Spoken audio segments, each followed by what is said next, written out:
Good evening. It is Thursday, December 16th, 2021, and coming to you live from the Lonely Tree Media studios in Yakima, Washington. This is the Best Lamm Sports Show.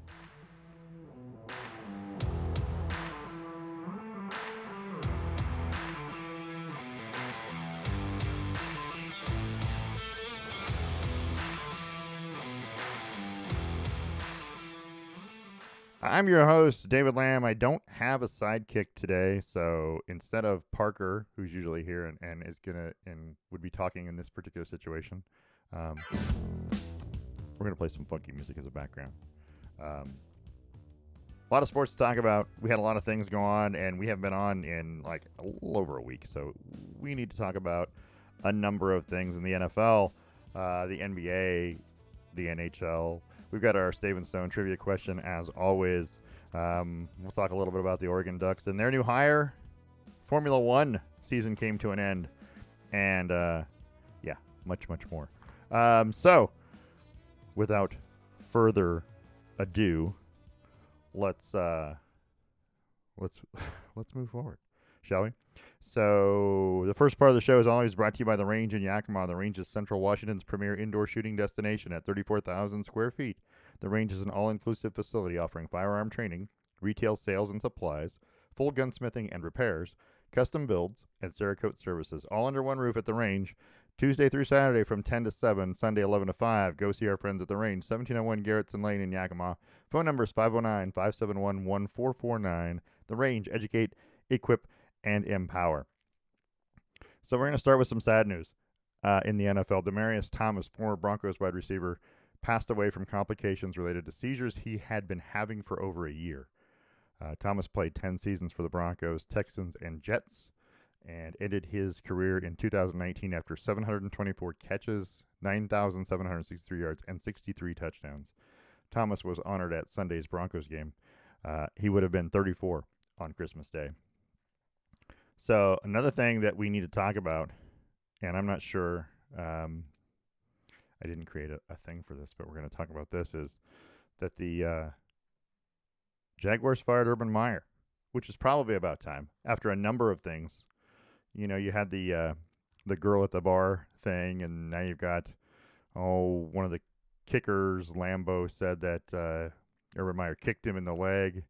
You know, you've got these confrontations. He's on with the team, with team members. You've had all kinds of complaints, and he's 2-11.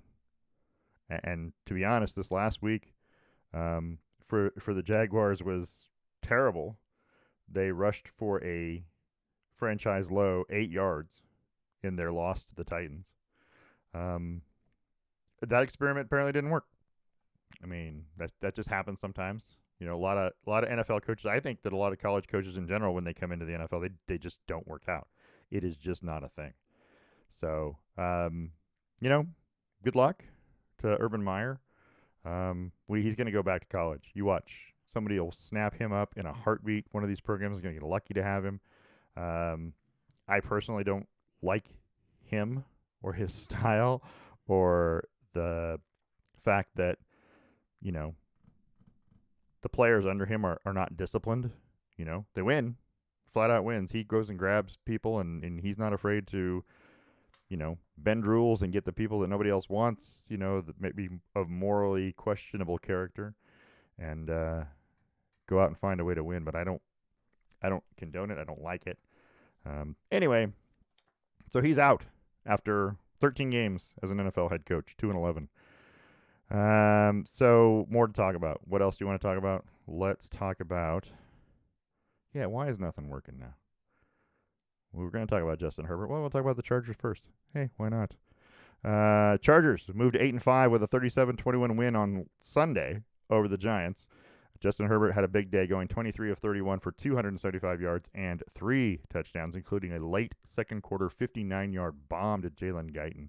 Scrambled to his right, launched the ball from the Chargers' 34-yard line.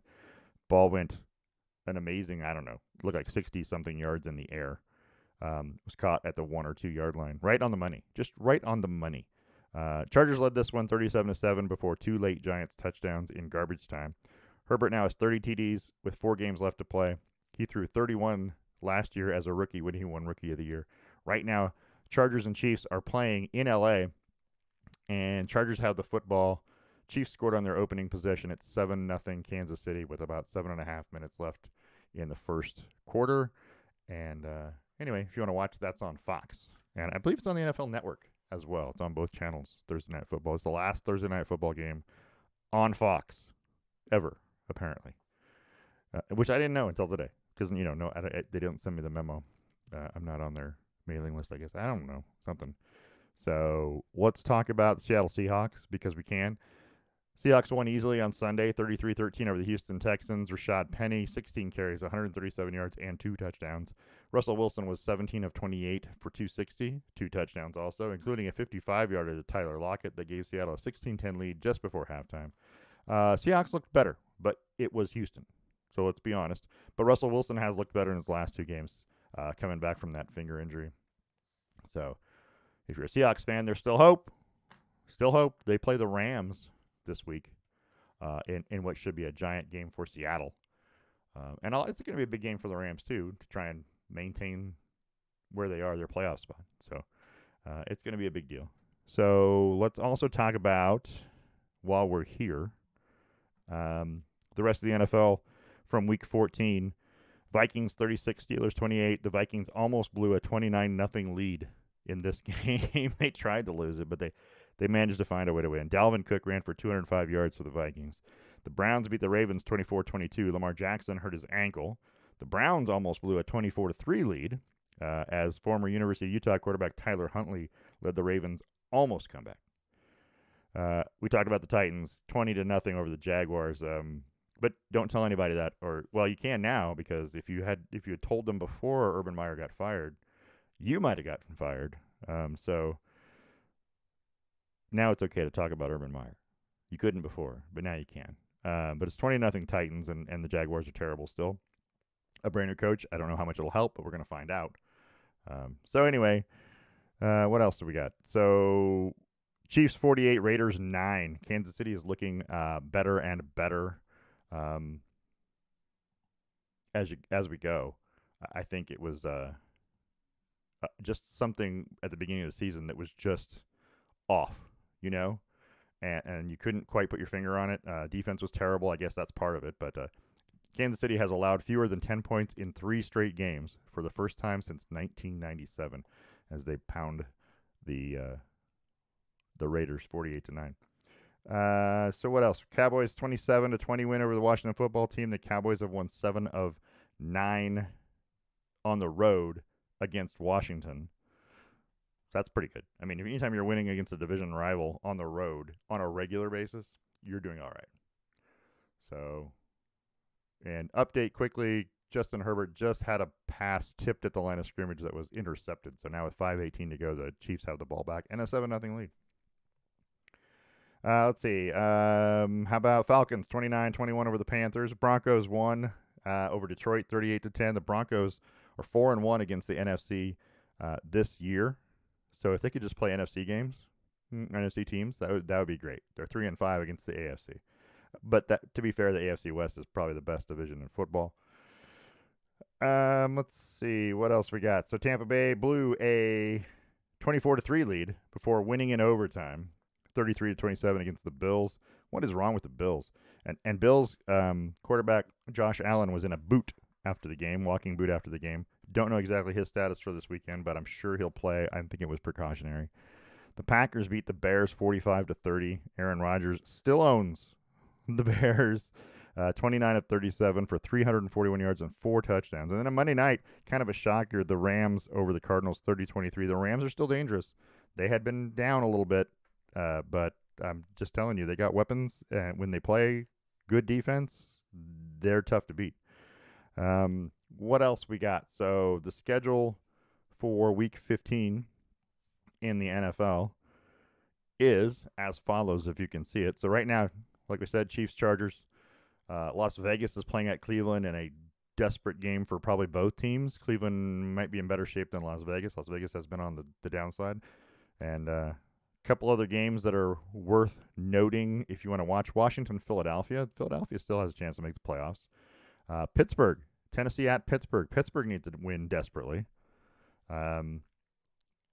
Cincinnati, Denver. There's two teams that are vying for a playoff spot. We talked about Seattle and the Rams. Green Bay, Baltimore.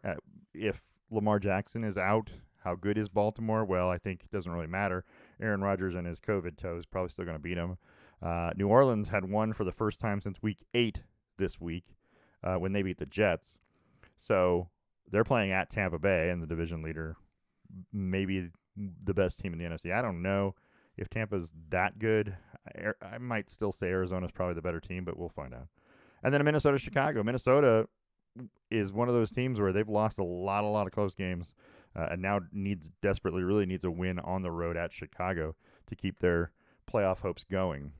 We're getting to that point of the season with 4 weeks left where every one of these games for almost every team is a big deal. So that's coming in the NFL this weekend, which brings us to our Stave and Stone trivia question, which is NFL related. So there you go.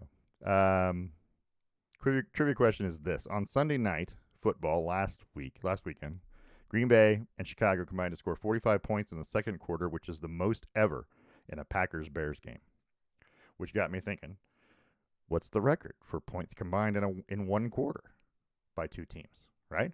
Because if 45 wasn't it, what is it? So the question is, since the AFL-NFL merger in 1970, what's the NFL record for combined points scored in one quarter in any NFL game? So there you go. Think about that. We'll tell you at the end of the show what the answer is for sure. So, the Oregon Ducks. Let's talk about the Oregon Ducks, shall we? Not that I'm super excited about talking about the Oregon Ducks, but let's talk about the Oregon Ducks right now.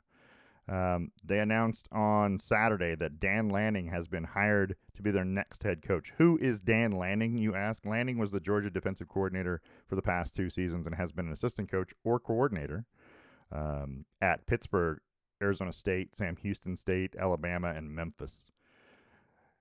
Isn't a ton of experience on his resume. A couple of those positions where he was a grad assistant. He wasn't an actual paid coach. I mean, grad assistants might get paid. I don't know.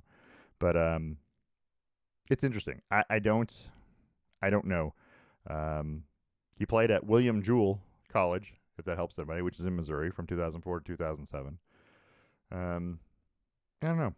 I don't know about this pick. Yeah, Georgia's defense is great, but did he recruit any of them? Because he's only been at Georgia for 2 years. So, anybody he could have recruited would have been a sophomore this year? So, I don't know. It remains to be seen. Oregon interviewed, let's go back. Oregon interviewed Kalani Sitake from BYU and Cal head coach Justin Wilcox for sure. They also seemed interested in having Chip Kelly return, which makes total sense to me. But none of that seemed to pan out. I don't know what the deal was or why. But so Georgia defense this year was lights out, leading the NCAA in points allowed at 9.5 per game. Second in yards allowed, 253.9. Third in the rushing yards allowed, 81.7. They gave up only 3 rushing touchdowns all season long. Interesting hire, in my opinion. Maybe he has a connection with someone at Oregon, or I don't know exactly what's going to happen. But Dan Lanning, your new head coach for the Oregon Ducks, I don't know. Let's hold all calls until we have more information. How about that? Let's just say that, because I don't know. I'm not going to go out on a limb and say he's great. It's a great hire. I'm not going to say it's a bad hire. I just don't have enough information. So small sample size to me. So anyway, second half of the show brought to you by Boss Kitty Hand-Dyed Yarns. Be sure to wow, that didn't even come out right. Be sure to tune in to BossKittyLive.com for knit-alongs, exclusive sales, games, fun, and new fiber friends. It's on Twitch. BossKittyLive.com. We'll send you to Twitch, so you can watch the show there. But you can go to BossKittyShop.com, get your yarns, hand-dyed yarns, guys. This is beautiful stuff. If you haven't been there, go to the website and check it out. Looking for a gift, get them a Boss Kitty Shop virtual gift card and let them pick it out themselves. That's Boss Kitty Hand-Dyed Yarns. Yarn so boss, you'll knit your pants. So brings us to what I'm assuming is kind of the second half of the show, and it's going to go quick. You know why? There's no banter, no witty banter. We don't have any of that going on, so it makes it extremely hard to have a long show because I'll be talking to myself, which is not always a bad thing, contrary to popular belief. But so long story short, what was I talking about? We're talking about let's move to MLS, right? MLS soccer. The Portland Timbers lost the MLS Cup final in heartbreaking fashion on Saturday, falling to New York City FC on penalty kicks. Portland needed a 94th minute equalizer by Felipe Mora just to force overtime. After scoreless extra time periods, Mora and Diego Valeri both had their penalty kick shots stopped by New York's goalkeeper Sean Johnson, and Portland lost 4-2. A great season for the Timbers, though, but it might be Diego Valeri's last in Portland. We still don't know yet if he's going to be done, retired, moved on. But Diego Valeri is a great, great player. So has been great for Portland for many moons. So it's going to be sad to see him go. But congratulations to New York City FC, their first title in MLS. Portland Trailblazers. Anybody want to talk about the Portland Trailblazers? I mean, we don't have to, but we gonna. Blazers are now 11-18. Right? They've lost 7 in a row after losing last night. The Grizzlies 113-103. They lost to the Timberwolves, who were on a 5-game losing streak before that. Blazers now just 1-10 in their last 11. They've played well, really, in the last 4 games, but they're always missing somebody. There's been so many injuries that it's just ridiculous. The injury to Damian Lillard, his abdomen was there for quite a while, and then as soon as he starts to get healthy and is going to come back, now you've got the punctured lung, or the collapsed lung, not punctured but collapsed, I guess is where they term it for C.J. McCollum. I don't know if the Blazers can get healthy. Maybe they got a chance to get something back. There's something missing, right? They need a GM soon. They can start fixing some of these problems. If they had moved on maybe from O'Shea sooner, instead of but they probably wouldn't have Chauncey Billups as the head coach, because Billups, the reason he's in is because the two of them work together as in the Clippers organization. So I don't know. Things might be different. You can't control injuries. It's a long season. What other cliche do you want me to tell you? It has not been great for the Blazers this year. Right now in the NBA, Pacers 108-96 over the Pistons. That has still 10 minutes in the fourth. The Nets 71, Sixers 63, 7:50 to go in the third. The Bulls and Raptors got postponed, and I'm guessing that's weather related up in Toronto. It might be COVID related. There's been big outbreaks of COVID. I can't remember. I don't remember what this says. It doesn't have any reason why it was. I'm assuming it's weather. Knicks and Rockets. It's 54-43 Knicks with 4:49 left in the first half. And then later, you got the Wizards Suns. Actually, it's right now. Actually, how about you if we refresh? Maybe not. Maybe they haven't kicked off yet. But you'll have the Wizards and Suns later. The Blazers play Charlotte on Friday night. That's a 7 o'clock game to host the Charlotte Hornets. That's their next game. Not very exciting. I'll tell you what was exciting, if you were watching it, is Formula One. If you watched the last race of the year, the Abu Dhabi Grand Prix, Max Verstappen won the race, beating Lewis Hamilton in what became a one-lap race for the title, clinched his first Formula One Drivers' Championship. Verstappen had absolutely zero chance of winning this race until lap 53 when Nicholas Latifi from Williams Racing crashed and a safety car was deployed, allowing Verstappen to close the gap on Lewis Hamilton, and also changed to fresh, soft tires since he was behind Hamilton. As Hamilton passed the pit lane, Verstappen pitted, put new tires on, and that forced Mercedes' hand. They couldn't come in and pit at that point because then they would be behind Verstappen, and they didn't want to give up track position to do it. It was just a bad decision. Had they done it, I think they would have had a really good chance to win, even in a one-lap race coming from the 2 spot, because Lewis Hamilton has proven to be a good restarter over the course of the year. But it was interesting. Hamilton stuck on hard tires, 38 laps old at that point. And there was some confusion, too. It was an interesting exchange with race control after initially saying that lapped cars would not be allowed to overtake the safety car. And that's a normal thing when you get a safety car come out. All these cars are in this order, but they're not in race order. So maybe the first car behind the safety car is a lapped car. right? Someone who's a lap down.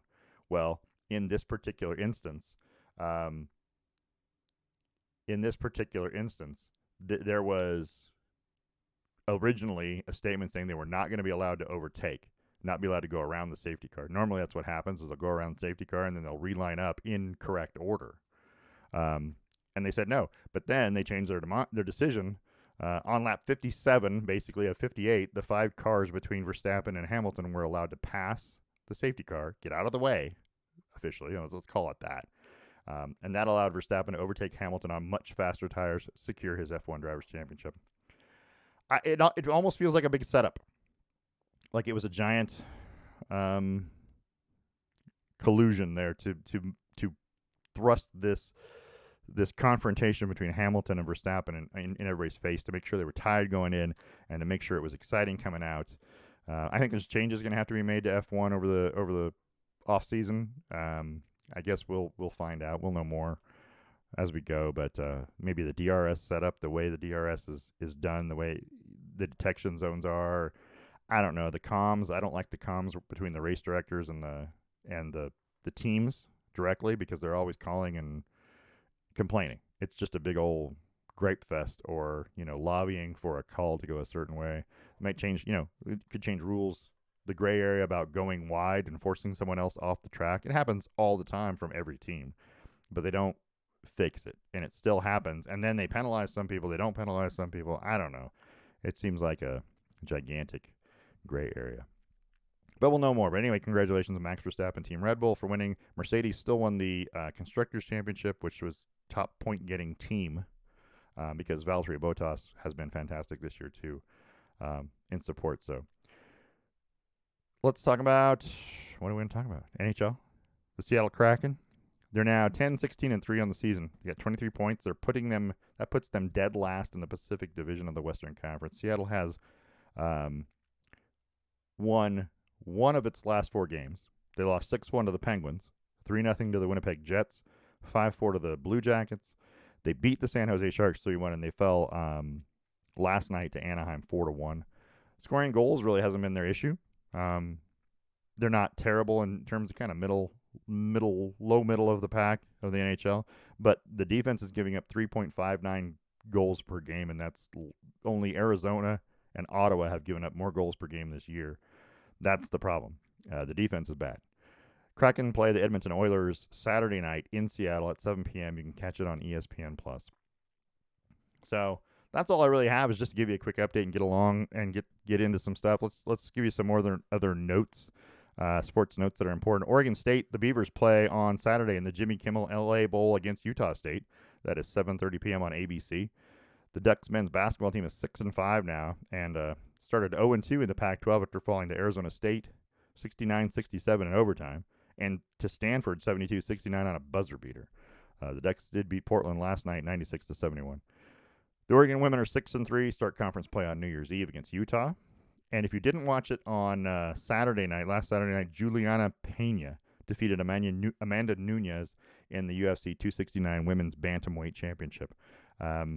Nunes tapped out in the second round, and that was, like, they're saying one of the largest upsets ever, that Nunes was almost unbeatable. But that's, of course, never true, because they always lose eventually. And she did. And then Charles Oliveira beat Dustin Poirier in the men's lightweight championship with a third-round submission. So stuff that we're watching for you to make sure that you're updated. If you haven't watched one of those, kind of fun to watch the UFC. If you don't like the brutality of the sport, I get it. But it was interesting. It was an interesting group of fights to watch. Anyway, that's all we have today. We're going to be back. Oh, wait. We got a trivia question. We didn't talk about the answer to the trivia question, do we? And we should. So, trivia question was, since the AFL-NFL merger in 1970, what's the NFL record for combined points scored in one quarter in any NFL game? And I didn't know. I had no idea. But I thought 45 points was a lot in the Bears-Packers game.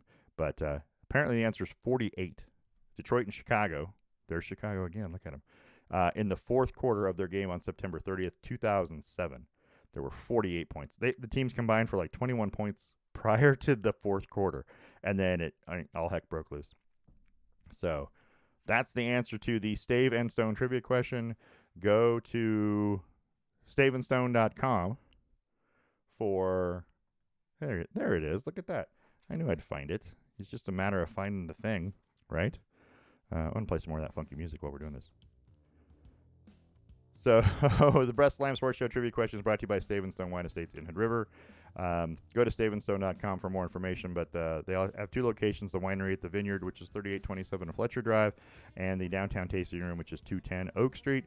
You can call them 541-946-3750. That's 541-WINE-750. You can email them, info@staveandstone.com, or you can just go online to the website. You can make reservations on there, and you should make reservations. Limited seating still, but hopefully one day that'll all go away and we'll all be able to sit down and enjoy a glass of wine. And this next summer, we were going to do it this year, and things just didn't work out.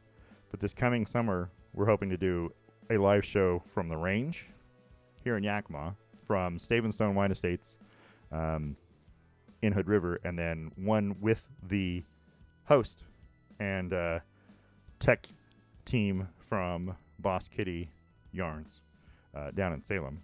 So Kaiser, actually, if you want to get technical.